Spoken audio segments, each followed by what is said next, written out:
अरब मुसलमान अभी भी अबाबीलों का इंतजार कर रहे हैं और कसम खुदा की अगर अबाबीलें आ भी गई तो वो उनको नहीं, पत्थर हमें मारेंगी कि तुम लोगों का ये हाल है। फलस्तीन हम बचपन से हर जुम्मे में आजाद कराते हैं, हर ईद के दिन आजाद कराते हैं और अब बूढ़े हो रहे हैं। 80 लाख यहूदी हैं और 80 लाख तो हमारे पास उलमाए दीन है जिनकी दुआ कबूल नहीं हो रही। बखुदाल मैं कलमा को पढ़ के कह सकता हूं कि मुझे हमेशा ये ख्याल आता है कि हम गुनाहगार तो वैसे ही रोजे क़यामत मारे जाएंगे, अल्लाह माफ करने वाला है, लेकिन इस गुनाह से, इससे कैसे माफी मांगेंगे जो हम रोज टीवी पे देख रहे हैं? इसका क्या जवाब हमारे पास होगा? क्या माफी मिलेगी? ये हर रोज हर वक्त ख्याल आता है। इस हाउस में इजराइल के हक में तकरीर हुई है और कहा गया कि उसे तस्लीम करो।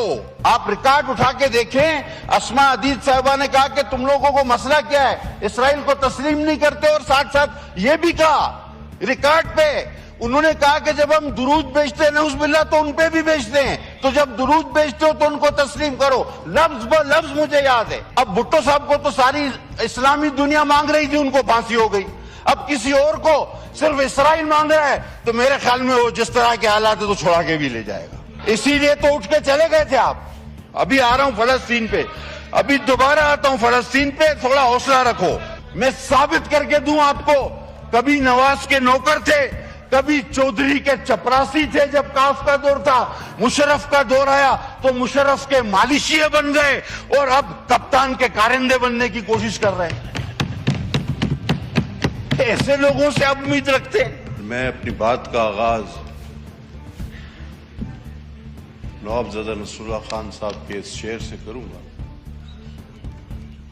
कब अश्क बहाने से कटी है शबे हिजरां, कब कोई बला सिर्फ दुआओं से टली है। सर मैं 100% चाहता था कि मैं अपने भाई साहिबजादा की बातों को एंडोर्स करूं। मैं तो चाह रहा था कि 100% उसको एंडोर्स करूं, लेकिन उनके जो इख्तितामी कलमात थे उसके बाद मैं कहता हूं कि मैं 80% में अपने भाई की बातों को एंडोर्स करता हूं, 20% में तस्हीह की गुंजाइश है। सर फलस्तीन हम बचपन से हर जुम्मे में आजाद कराते हैं, हर ईद के दिन आजाद कराते हैं और अब बूढ़े हो रहे हैं। ये और सर आप यकीन करें कि 80 लाख यहूदी हैं और 80 लाख तो हमारे पास उलमाए दीन है जिनकी दुआ कबूल नहीं हो रही। यानी जितने वो कुल टोटल हैं उतने तो हमारे पास उलमा हैं जिनकी दुआ कबूल नहीं हो रही। उससे ज्यादा होंगे हमारे पास 25 करोड़ में, लेकिन अगर कमो बेश कर लिया जाए तो इतने तो होंगे। सर बात हुई, आप नजमुद्दीन अरबकान ने एक बड़ी खूबसूरत बात की। उसने कहा कि हम 1.5 अरब मुसलमान अभी भी अबाबीलों का इंतजार कर रहे हैं कि वो आएंगी और उनको मारेंगी, और कसम खुदा की अगर अबाबीलें आ भी गई तो वो उनको नहीं, पत्थर हमें मारेंगी कि तुम लोगों का ये हाल है। जनाबे आली बात की कश्मीर और फलस्तीन की, और मैं हरगिज ये नहीं कहूंगा कि मैं टोटली जो है नॉन पॉलिटिकल रहूं। मैं क्लियर बता रहा हूं कि जो फैक्ट्स होंगे मैं उन पे बात करूंगा, फिर वो चाहे आपको पॉलिटिकल लगे चाहे आपको नॉन पॉलिटिकल लगे। दिलो जान से हम चाहते हैं और समझते हैं, बखुदाल मैं कलमा को पढ़ के कह सकता हूं कि मुझे हमेशा यह ख्याल आता है कि हम गुनाहगार तो वैसे ही रोजे क़यामत मारे जाएंगे, अल्लाह माफ करने वाला है, लेकिन इस गुनाह से, इससे कैसे माफी मांगेंगे जो हम रोज टीवी पे देख रहे हैं? इसका क्या जवाब हमारे पास होगा? क्या माफी मिलेगी? ये हर रोज हर वक्त ख्याल आता है। लेकिन एक बेबसी है, एक बेहिस्सी है। आज आपको साहिबजादा साहब इस ऐवान की तारीख भी आपको मैं बता दूं। 3 बार एक ऐसी चीज हुई है कि जिसकी मिसाल कभी मिलती नहीं। वो कौन सी 3 ऐसी चीजें हैं? सर, एक इस हाउस में इस्राइल के हक में तकरीर हुई है और कहा गया कि उसे तस्लीम करो। आप रिकॉर्ड उठा के देख लें वो किस जमात और किस रुकन ने की, और उस जमात ने अपने उस रुकन की कोई बाज पुर्स नहीं की, कोई एक्सप्लेनेशन आए उसको नहीं दिया, ना उसको कोई सस्पेंड किया, ना उस पर कोई कार्रवाई की। That means that was matter of policy. इस हाउस में आप कहेंगे कि वो कौन? अस्मा हदीद साहिबा पिछली असेंबली में हमारे साथ थी। उन्होंने यहां खड़े होकर तकरीर कहा कि भाई तुम लोगों को मसला क्या है, अपोजिशन वालों को। हम अपोजिशन में थे, हम अपोजिशन में थे। उन्होंने कहा रिकॉर्ड मौजूद है, रिकॉर्ड मौजूद है, आप उठा के देख लेना, रिकॉर्ड मौजूद है। आप रिकॉर्ड उठा के देखें। अस्मा हदीद साहिबा ने कहा कि तुम लोगों को मसला क्या है, इसराइल को तस्लीम नहीं करते, और साथ साथ ये भी कहा रिकॉर्ड पे, उन्होंने कहा कि जब हम दुरूद बेचते हैं नऊज़ुबिल्लाह तो उन पे भी बेचते हैं, तो जब दुरूद बेचते हो तो उनको तस्लीम करो। लफ्ज ब लफ्ज मुझे याद है। अच्छा, अब दूसरी एक अनोखी बात आपको बताऊं। अच्छा, एक ही जमात है कि जिसने किसी यहूदी के लिए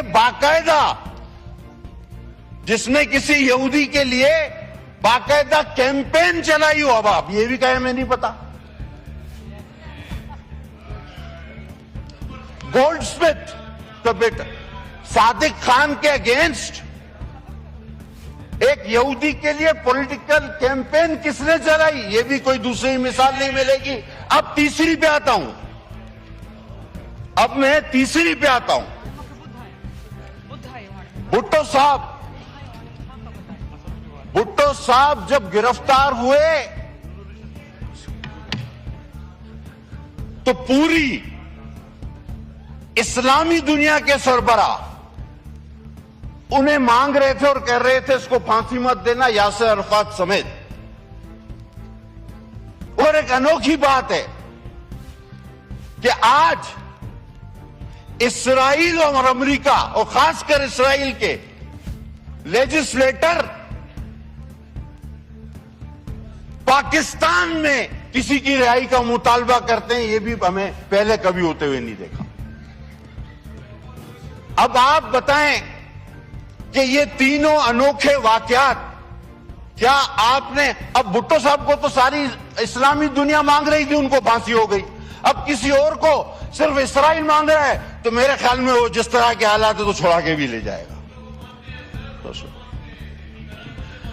और सर, थोड़ी देर पहले हमारे उस तरफ चीफ विप साहब थे, उन्होंने स्पीकर साहब से भी कहा अब बात तो सिर्फ इस्राइल पे करनी चाहिए थी, तो फिर वो निकल गए कि जी नहीं हमने करारदाद जमा कराई थी। सर, ये इतनी बेहिसी कैसे हो सकती है कि मैं उस रोज चीख चीख के कह रहा था कि मेरे भाई मेरी बात सुन लो, थोड़ी देर के लिए नारे मत लगाओ, ये पाकिस्तान की बका का मसला है। नहीं सुनी गई बात।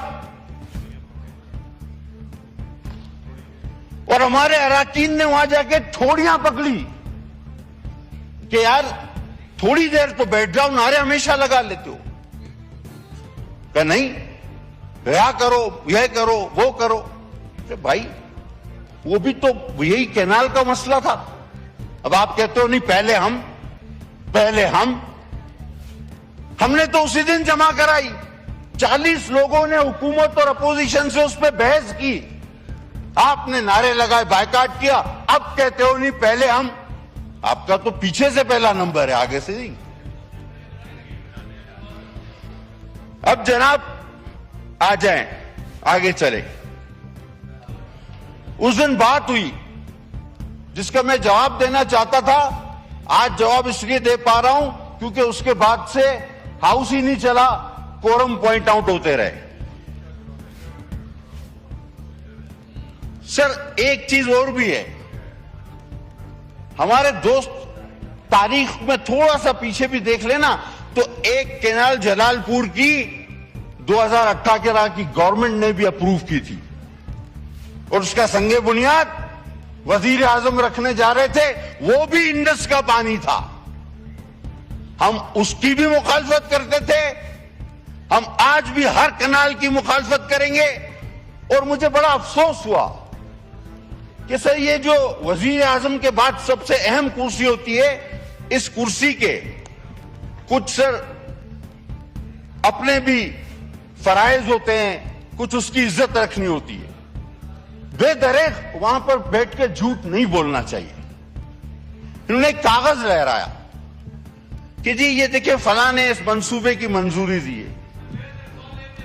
अभी इनको इतना अकल नहीं, इतनी समझ नहीं, इतना इल्म नहीं कि वो मंजूरी का फोरम ही नहीं, और उनके जो ख्यालात थे, जो उनका तासुरात थे, जो उनका फैसला था, वो उन्होंने आपके सामने मुश्तरका इजलास में सबके सामने बयान कर दिया कि जो कि बिल्कुल ये था कि नो नो नेवर। लेकिन चूंकि सियासी पॉइंट स्कोरिंग करनी है, और उस दिन कहा गया कि जनाब एक गैर आईनी तरीके से 9 तारीख को एक हुकूमत को खत्म किया गया। मुझे आप ये आइन कॉन्स्टिट्यूशन आपके पास पढ़ाए, मुझे आप नो कॉन्फिडेंस पढ़ के सुना दें, अभी सबको पता चल जाएगा कि that was the only constitutional no confidence, only. तो फलस्तीन पे तो मैंने बात की, तो आपने उसके हक में तकरीरें की हैं, इसीलिए तो उठ के चले गए थे आप। अभी आ रहा हूं फलस्तीन पे, अभी दोबारा आता हूं फलस्तीन पे, थोड़ा हौसला रखो जनाब। इन्होंने ये कहा, नो क्रॉस टॉक, अब चेयर को एड्रेस करें प्लीज। सर अब उनका दवाई का टाइम हो गया तो मैं क्या करूं। सर बात यह है कि जिस दिन सलामती काउंसिल की मीटिंग हो रही थी तो राय फरार इख्तियार की गई। अब उसकी असल वजह क्या थी, मैं उसमें भी आता हूं। लोगों ने कहा जी इसको नहीं बुलाया, उसको नहीं बुलाया, इसको नहीं बुलाया, ये बात नहीं थी। बात असल में ये थी कि जिस तरह की तकारीर वहां से होती हैं, तो वो तो यहां खुद आके बैठे हुए थे, तो उसके सामने कौन बात करेगा। उसके सामने हिम्मत ही नहीं थी बात करने की। वो जो यहां बैठे थे 3 लोग, उनके सामने हिम्मत नहीं थी। रात तक आपस में ये होता रहा कि तुम बोलो, बाद में कहा जाते ही नहीं, बाइकाट का बहाना बना लेते हैं। इसके सामने बात कौन करेगा, इनके सामने तो हिम्मत ही नहीं। अब पीठ पीछे बात जितनी चाहे करा लो। वो मौजूद थे तो आप बात करते ना कि जी ये डी चौक पे भी नहीं आने देते, ये रात को उठा लेते हैं, ये डालों में ले जाते हैं। वो मौजूद थे, हिम्मत नहीं थी ना, मान लो हिम्मत नहीं थी। और कहा जी कि बाजवा के जरिए आपने जो है वो एक करारदाद, यार आपने तो हाजिरी भी कर्नल के जरिए लगवाई है सहवान में। ना कर सकता है कोई कसम खाएगा मेरा भाई, कोई दुरूद पड़ेगा कि बात गलत है। यहां तो हाजिरी भी कर्नल के जरिए, कोरम भी कर्नल के जरिए, बजट भी कर्नल के जरिए, इस पे भी तो दुरूद पड़े, कसम खाए ना आप। और फिर कहा गया अचकजई साहब के लिए और अख्तर मेंगल के लिए कि जी देखिए इनके साथ बड़ा जुल्म। तो क्या पीडीएम का हिस्सा नहीं थे अचकजई साहब और मेंगल साहब? क्या उस नो कॉन्फिडेंस का हिस्सा नहीं थे अचकजई साहब और मेंगल साहब? वो भी तो इसी का हिस्सा थे। तो यानी कड़वा कड़वा, थू थू, मीठा मीठा, हप हप, जो आज आपके साथ आपको सूट करे वो ठीक है, जो नहीं करे वो गलत है। और सर वो हुकूमत क्यों बनी थी? वो जो तकरीर थी फलस्तीन की, that was a policy statement, वरना उस पर बहुत बड़ा रिएक्शन आना चाहिए था। 4-5 काम होने थे उस हुकूमत में जिसमें हमें अल्लाह ने बचा लिया। 2 तो हो गए। अब साहिबजादा साहब ने कहा फलस्तीन और कश्मीर में तवज्जो चाहूंगा आपकी। कश्मीर कब गया मुझे बताएं। That was a agenda. लाया ही इसलिए गया था, आए ही इसीलिए थे, आरटीएस बंद ही इसीलिए हुए थे। कश्मीर गया, यहूद के हक में तकरीरें शुरू हो गई, सीपेक रोलबैक हुआ, मईशत का पट्टा बिठाया गया। खुद आपका वजीर खजाना कहता है हमने कहा कि जी आपने 60-70 सालों में जितना पाकिस्तान ने कर्जा नहीं लिया था आपने 4 साल में ले लिया। कहता नहीं उतना 100% नहीं लिया, उसका 76% लिया है। खुद एतराफ करता है। अजीब आदमी है। हम कहते हैं तुमने 100 बंदे मारे, कहता नहीं मैं बेगुनाह हूं, मैंने तो 76 मारे हैं। तो यही वाली मिसाल हो गई। आप हुकूमतें जर्नलों के जरिए चलाते रहे। फैज साहब आज किधर है बेचारा, पता नहीं वो आपकी वजह से बंद है या तुम लोग उसकी वजह से बंद हो। वो खुद परेशान है। और जो मुक्का आप ही के एक दोस्त ने कहा था, लड़ाई के बाद याद है ना साहब, तो अपने ही मुंह पे मार लेना चाहिए। ये सलामती काउंसिल में आके बात करनी चाहिए थी आपको सारी बात। और जब इसराइल के हक में तकरीरें हुई, इंडिया हमसे चला गया, और ये कब हुआ याद करो। आज आप बात कर रहे हो सीपेक रोलबैक हुआ। अब खुदा ने हमें बचाना था कि हम बैंक करप्ट होते आपके इन कर्जों की वजह से, और अल्लाह ना करता कि हमारा एटमी ताकत भी हमसे सरेंडर हो जाती। ये आपका एजेंडा था जिसके बीच में हम हायल हुए। हमने अपना पॉलिटिकल गेन जो था वो वेस्ट किया। हकीकत है हम सियासी तौर पे आपके 4 साल का वो सारा घन कचरा अपने सर पे उठा के घूमे, हम उसमें हमारा ग्राफ गिरा, ये हकीकत है। लेकिन हम ना करते तो आप इंडिया दे चुके थे, इसराइल के हक में तकरीरें आप कर चुके थे, सीपेक आप रोल बैक कर चुके थे, बाकी रह गया था एटम बम और एक आध एजेंडा आपका और टाइम फिश, वो हम नहीं होने देते। इसी की हमने कीमत अदा की। तो जनाब आखिर में देखिए वफादारियां जो होती है ना, आप कहते हैं ओआईसी महातिर मोहम्मद ने बुलाई थी। यार इतना जल्दी भूल गए। इन्हीं वजीर आजम ने मलेशिया में ओआईसी रखवाई थी। एंड टाइम पे उधर मलेशिया में रखवा के खुद नहीं गया, भाग गया, बोला मैं नहीं आ रहा, यू टर्न। अब आप महातीर की बात की ना आपने, मैं आपको भी तारीख दिखा देता हूं। यही वजीर आजम ने कहा था कि ओआईसी वहां रखते हैं इस्लामी, वो भुट्टो था, भुट्टो। ओआईसी बुलानी है तो फिर भुट्टो चाहिए, और ओआईसी के बाद फांसी भी लगती है उसके लिए, फिर भुट्टो चाहिए। ये लोटो लुटेरों से काम नहीं चलेगा। आपके स्टेजों से जो बोल रहे हैं वो कभी नवाज के नौकर थे, मैं साबित करके दूं आपको, कभी नवाज के नौकर थे, कभी चौधरी के चपरासी थे। जब काफ का दौर था, मुशर्रफ का दौर आया तो मुशर्रफ के मालिशिये बन गए, और अब कप्तान के कारिंदे बनने की कोशिश कर रहे हैं। ऐसे लोगों से आप उम्मीद रखते हैं? हुजूर करारदाद लाएं, हम सपोर्ट करेंगे। लफ्जी तौर पे करारदादें आती हैं, पास हो जाती हैं, लेकिन कोलो फैल में बड़ा तजाद है। फैल चाहिए, अमल चाहिए, और अमल जिसने करना है हम उनके साथ खड़े हैं। पीपुल्स पार्टी 2 कॉजेस पे, भुट्टो साहब ने कहा मैं नींद में भी धोखा नहीं खा सकता। कश्मीर का फलस्तीन, यासिर अरफात ने उस डिक्टेटर से खाना काबा में कसम ली कि भुट्टो को फांसी नहीं देना, उसने वो कसम खा के मुकर गया, जिसके शाह फैसल भी गवाह थे। वो ओआईसी के बाद ही हुआ था सब कुछ, याद करो। उस जमात से हम हैं, हम नींद में भी इस पे, हमारी जमात का मैनिफेस्टो इस पे बेस करता है कश्मीर और फलस्तीन पर। हम इसमें नींद में भी धोखा नहीं खा सकते। आपने क्या किया? मैं बखुदा ना भी चाहूं, आपने तो लोगों को बेवकूफ बनाया कि जी ये कर देंगे वो कर देंगे, और फिर हेलीकॉप्टर से ही नीचे नहीं उतरते। दुनिया में सबसे ज्यादा अमेरिकी सदर इतना हेलीकॉप्टर इस्तेमाल नहीं करता। आप घर और ऑफिस के बीच में हेलीकॉप्टर से ही नहीं उतरे। 4 साल में ये आपने सारी तबाही कर दी जो मैंने आपको गिना दी।